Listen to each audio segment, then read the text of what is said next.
Thanks for being part of this life-changing moment. Any beginning has to start small. Little drops of water makes mighty ocean. Any historical revolution has always started in a humble way, in a small way. So that's what we are also looking at here.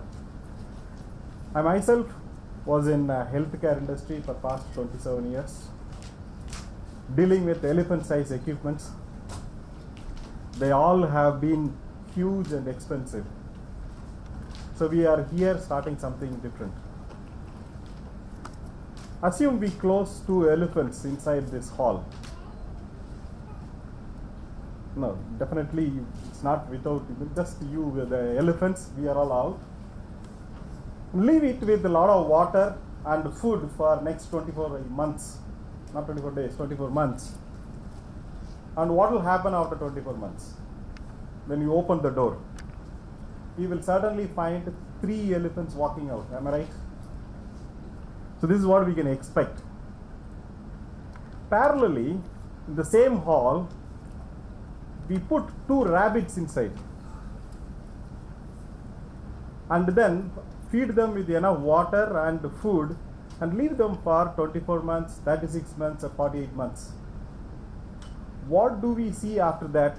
You see thousands of rabbits, lakhs of rabbits just walking away, even millions of rabbits after 4th year. That is the calculation.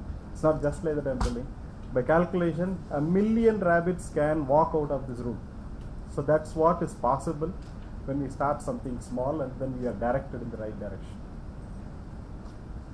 Now, we are entering into an era of healthcare where products as well as services need to be getting more personalized and reaching the masses up to the individual's requirement rather than the mass requirement. So we are heading towards that. So it being that, now something else has to change. The existing way of delivering the product and services may not be the right way. So these need to change. And where to start? And who will build the cat? This is a big question globally right now going on. And what has to be done? So that's what we thought we are attempting to do. At Helixon, rabbits became our inspiration. You know what? I'll tell you about a little bit about rabbits. Rabbits, they are fertile throughout the year, and then within 4 months they become adulthood. They attain adulthood, and then they are able to produce. And their gestation period is just 1 month. And that is what is the big change or big something very small time, but then we can able to prolong it over a period, so we will be able to see huge. So that became our inspiration. According to the new market survey, we thought that global Internet of Things is going to be, it's expected to be around $1.7 trillion in the next 4 years. And the healthcare segment in that is expected to be attaining at least $111 billion. So this is what we are expecting. So here we are trying to launch our first product. This is our first rabbit steps to take us to the end, to ensure that the quality healthcare delivery is able to reach to the last patient, the last citizen of the globe at an affordable cost. Thank you. Thanks for coming. Very good morning to all of you, and special welcome to our to the doctors here who have come, Dr. Suresh and Dr. Shankar Narayana.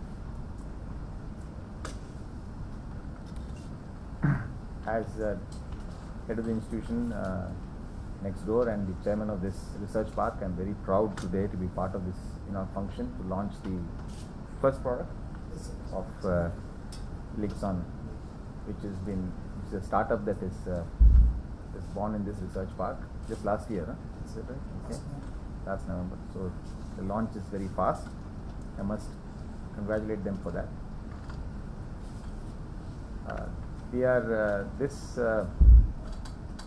research park is becoming a rabbit warren, as he explained. There are a lot of startups here.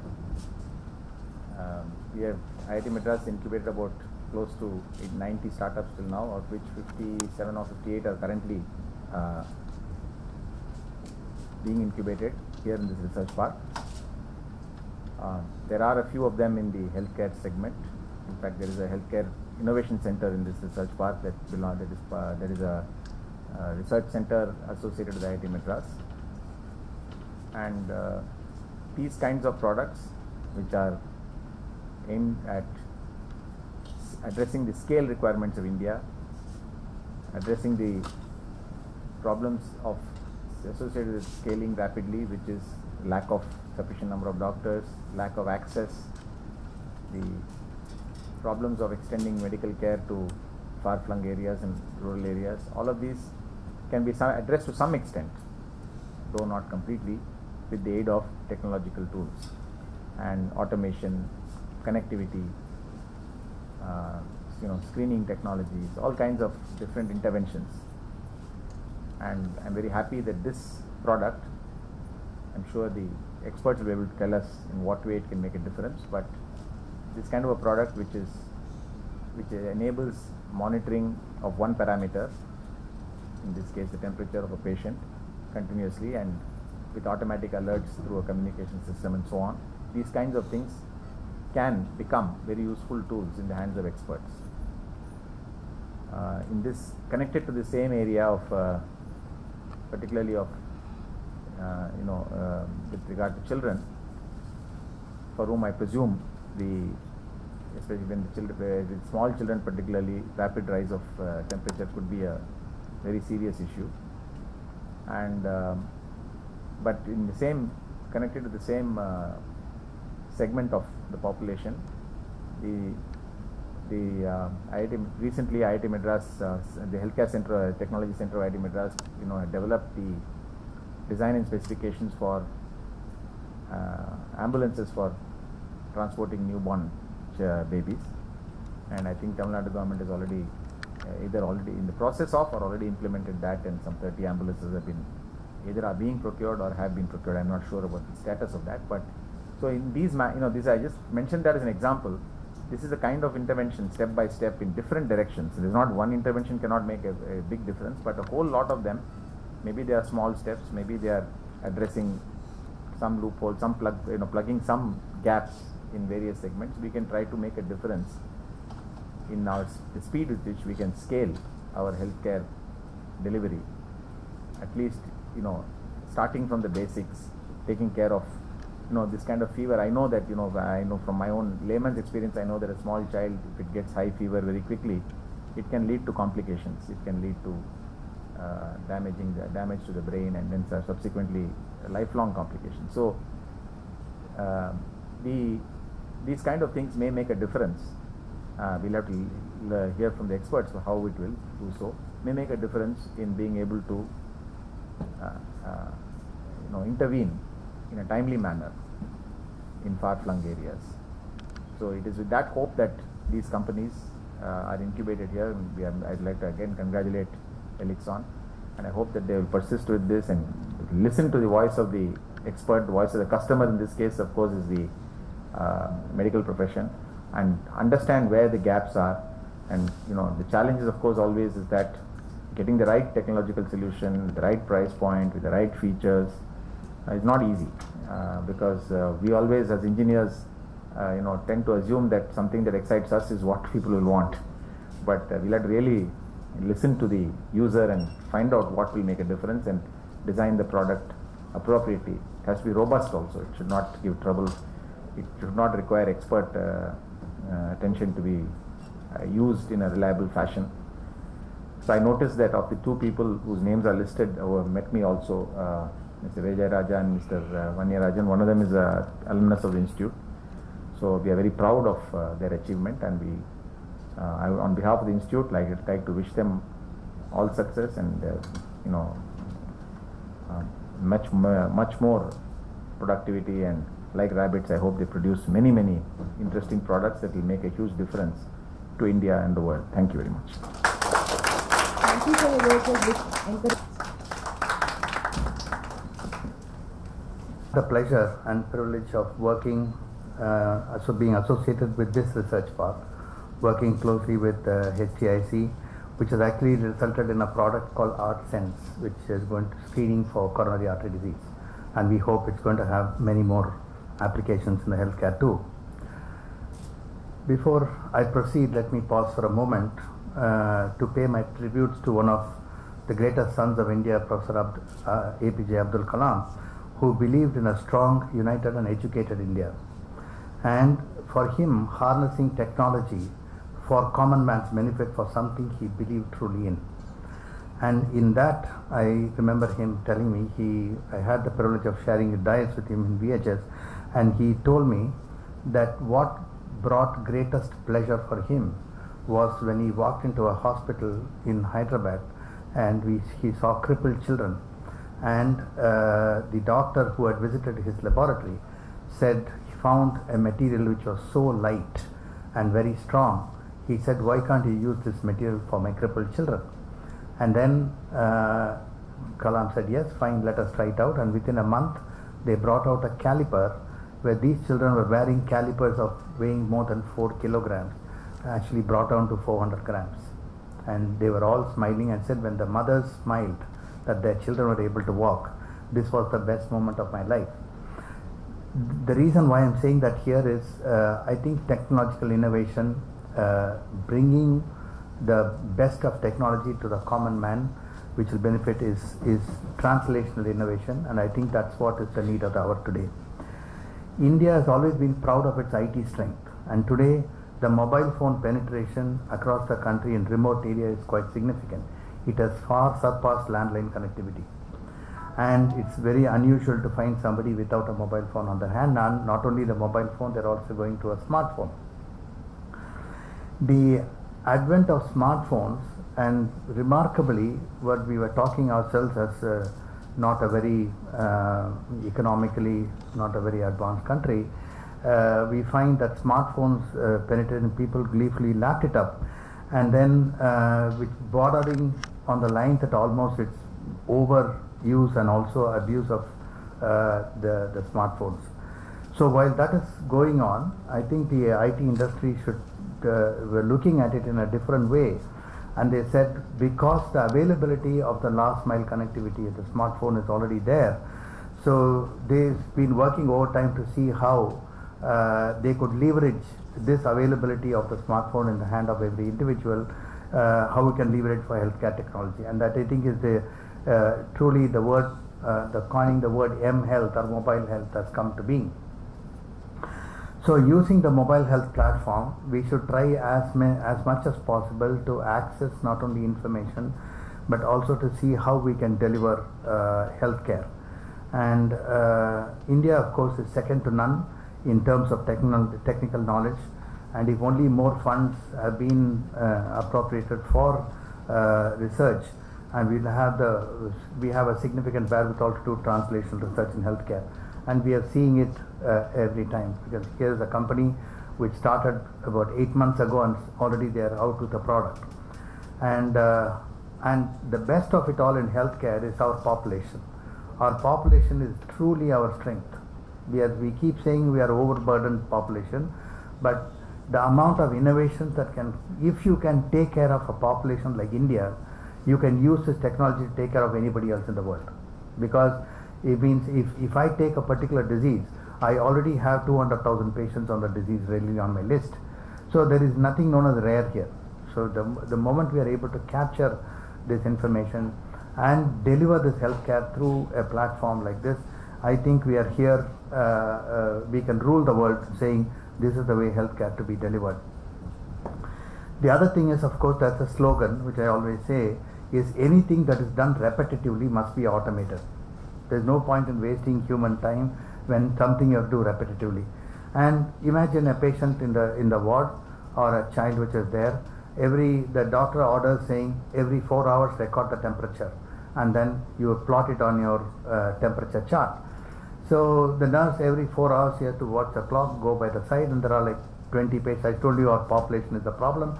There are about 20 children there in the ward, and the amount, if each patient, she is going to take about even 2 minutes, and there are 20 patients, already 40 minutes of her time is gone just measuring temperature. And imagine, this is not just the measuring temperature, it also has to be recorded, put it on the graph, draw a line. All this takes additional time. So the other issue, of course, is once you have an automation brings with it consistency and objectivity. Because when I read that number, I know it's not somebody who had looked at a mercury thermometer and say whether it's 101.4 or 100.6. Sometimes they just do something with thermometer, the temperature goes down. I mean, we don't know. We have been relying on it for so long, and I think when you have the power to automate and be objective and you read a number, it's far easier, of course, to see this. So measuring vital parameters on a periodical basis with consistent accuracy is absolutely important. More important, of course, is to transmit the information to the specialist. So once you have the information, and not a specialist at the correct time. Today we know doctors going from one hospital to the other with your traffic jams and other things, lot of time is wasted, and a fully enabled mHealth device which can transmit all these vital parameters will probably be the need of the hour in us. And today we have seen in many areas people are moving towards automation. So from the patient side also, you have a reassuring feeling. Well, I'm not asking the nurse whether you told the doctor this information about my child. They also say that, well, automatically information is transmitted. I know he's beat there. So the mHealth platform again fills that very big gap from here. Today, Helixon has taken the initiative to create a very simple, innovative device to monitor the body temperature and connect it to the mHealth platform. This innovation, I believe, will reduce the workload of the staff nurse in the hospitals, which I think Dr. Shankaran elaborated. He's a man on the field looking at these babies every day, and he has come out and said, yes, this is something which he believes will be quite useful. And I am actually reminded of the days, it's not just recording the temperature that is important. I am reminded of the days when the family doctor used to ask the patient, you buy a thermometer and you tell the mother, you record the temperature and bring it to me on a paper. So because by plotting the graph, you're looking at the pattern of how the spike of the fever is, they make diagnosis. In fact, tuberculosis used to be diagnosed like that. It always say evening rise of temperature, morning temperature, no temperature, evening there's a rise of temperature. And malaria will be like alternate spikes and this one. So there are many fevers who have actually patterns which are there. And of course we have gone away from today, if there's fever for 2 days, immediately do some blood tests, do various things.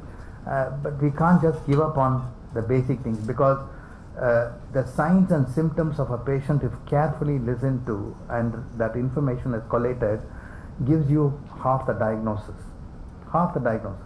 So you can actually reduce the number of investigations you need to do by I don't need to look for 10 different causes of fever. If I know the pattern of fever, I'll just look for 2 causes of fever, I get the information. I think in such cases we can't give up on the simple fever graph which gives you information. So I think this particular device helps you to do that very well. And so we have moved ahead technologically, but still in hospitals we are still using the good old thermometer. And don't you think that after years and years or maybe decades of faithful and fruitful existence, this humble thermometer must be retired? It's time for it to retire. It's time for new technology to come in and make our lives a little bit better. And of course it will take some time, because old is gold and old habits die hard, and things are not going to happen in a hurry. But certainly I think fever watch fits the bill of where you can tell the thermometer gracefully retire now, we are here to do your job. Now I see a huge value in area of newborns, children, post-operative patients. I think post-operative patients fever is very important to monitor. And if there is a 10 patients in the post-operative ward, the nurse has got a lot of other things to do, looking at catheters, looking to make sure the drip is going well, and just relieving her of this burden will certainly help her, and you will bring actually a smile on the nurse's face. And once again, of course, I congratulate Mr. Vijay and his team from Helixon, who have very quickly from concept from the bench to the bedside, as they say. They have done this in double quick time. I am sure it's only a beginning, and when you talk to Vijay, I find that he has got lots of other ideas already in store, and I'm sure within he'll follow it up with maybe a fever watch, a glucose watch, a hypertension watch, and all the lifestyle diseases will become, and ultimately bring out a chair which we call as the health chair. You make the person sit in the chair, strap up a few things, and then get a printout and go, okay, my health is all right, or I need to go and see the doctor now. I'm sure that day is not very far off.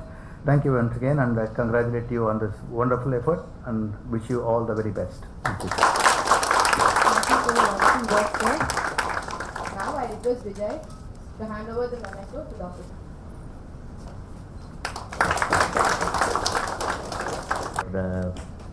Launching their product, and congratulate them and wish them many more successes in the future.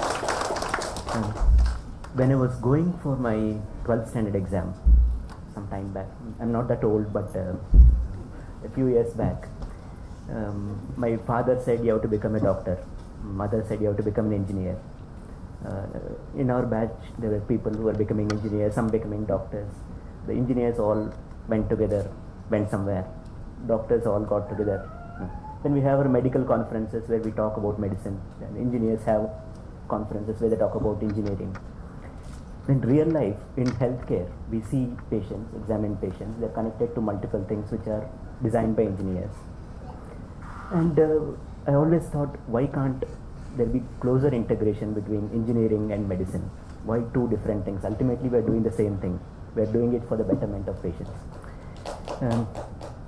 So we finally came across when my good friend Dr. Srinivasan, again a doctor, my good friend, I don't have engineer friends, he told me about Helixon and their plan to introduce something. I was very excited. When I first met Prithvi, Raja and Vijay, I thought what they were trying was a very novel way of doing things. As a doctor, our first fear is about safety. So is it safe? Now they assured me that it was safe. It passed the strictest standards in Indian healthcare related standards, and also has European standards which have been matched.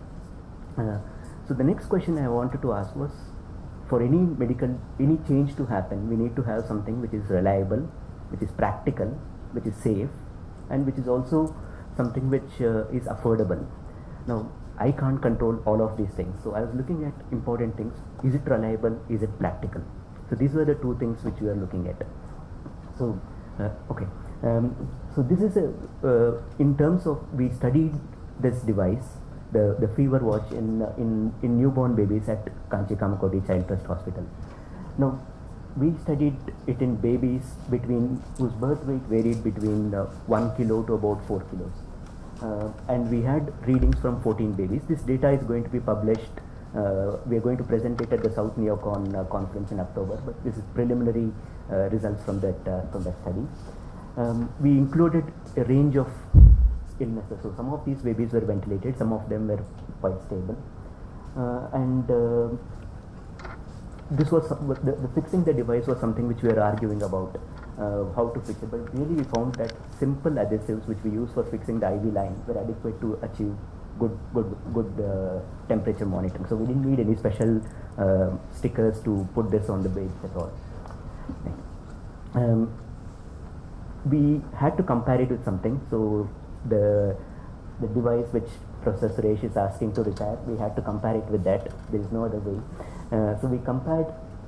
The fever watch was recording temperature continuously every 15 minutes. It was in an offline mode. We compared it with the similar timings. We compared the auxiliary temperature. So we compared the temperature values, and most importantly, we found no adverse effects. There was no problems with the skin with attaching the device even to these small babies. So it was safe in our study. So this is the result. The green line is where 98.6 is recording the temperature, and the digital thermometer, the values are seen. So you can see that there is a very close correlation So based on this, I can say that it is reliable, practical, and also safe. So these are the three things which we have studied from this, important results which we get from this study. Okay, so as I can see, the future of 98.6 is it allows remote monitoring. So a doctor doesn't need to call up or find out what is happening to a patient. It allows him to monitor a patient's condition at home. So that's a very big thing. It eliminates the human factor. Now, in healthcare, we deal only with lot of people, and it eliminates a human error from interfering with patient care. So it eliminates the important source of error. As I look forward, I was suggesting to Vijay that he should look at how this recording can be integrated with existing monitoring systems. So to start a new system will be difficult. But if this new technology can integrate with existing systems, then that's a great way forward. So medical technology should empower doctors and nurses, should also support doctors and nurses, and also enable parents to look after the child. And from our limited experience, we can say that 98.6 will help in achieving exactly that. Thank you.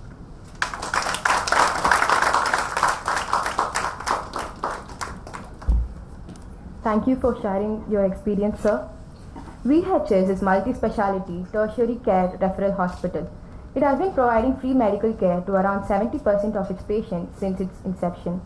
As a mark of respect, now we request Professor Bhaskar Ramamurthy to hand over the first set of 98.6 fever watch to VHS, and may I request Dr. Sarkar, Director of VHS, to collect the same.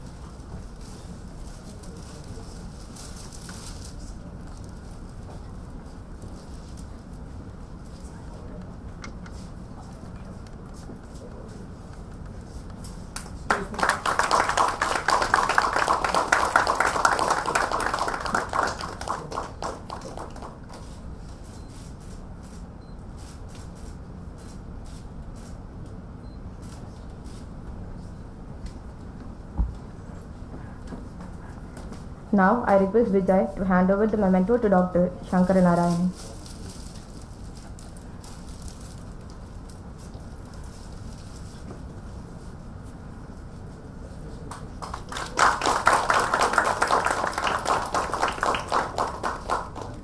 Now, let's witness a small explainer video showcasing the benefits of 98.6 fever watch.